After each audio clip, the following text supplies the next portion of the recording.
الله د پیغمبر فرمان دی چې څوک د فرض مانځه نه وروستو لس ځلې سبحان الله ووایي او لس ځلې الحمدلله ووایي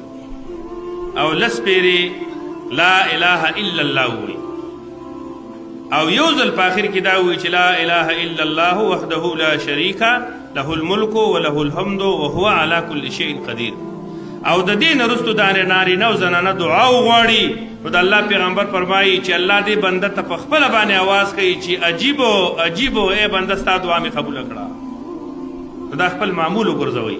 د هر فرض مانځه نه وروستو لس ځلې سبحان الله لس ځلې الحمدلله او لس پیرې لا اله الا الله او اخر کې دا کلمات چې لا اله الا الله وحده لا شريك له الملك وله الحمد وهو على كل شيء قدير دا کلمات اولولا د دې نه وروستو درود شریف وایه او بیا د الله دربار کې دعا کوه بیا د خپلو دعاګانو ته ګوره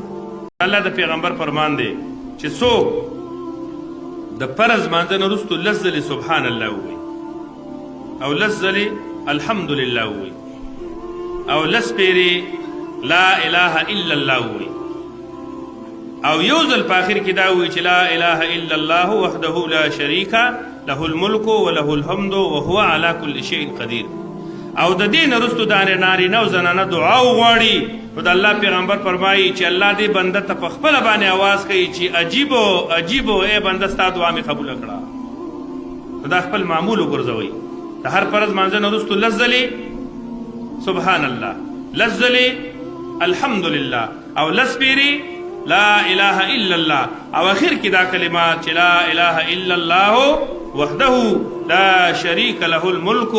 وله الحمد وهو على كل شيء قدير دا کلمات اولولا د دې نه وروستو درود شریف وایه او بیا د الله دربار کې دعا کوه بیا د خپلو دعاګانو ته ګوره الله د پیغمبر فرمان دی چې څوک د فرض مانځه نه وروستو لس ځلې سبحان الله ووایي او لس ځلې الحمدلله ووایي او لس پیرې لا اله الا الله ووایي او یو ځل په آخر کې دا ووایي چې لا اله الا الله وحده لا شریک له الملک وله الحمد وهو على كل شيء قدیر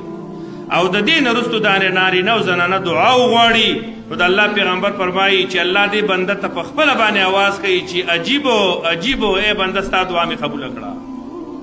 نو دا خپل معمول وګرځوئ د هر فرض مانځه نه وروستو لس ځلې سبحان الله لس ځلې الحمدلله او لس پیرې لا اله الا الله او اخر کې دا کلمات چې لا اله الا الله وحده لا شريك له الملك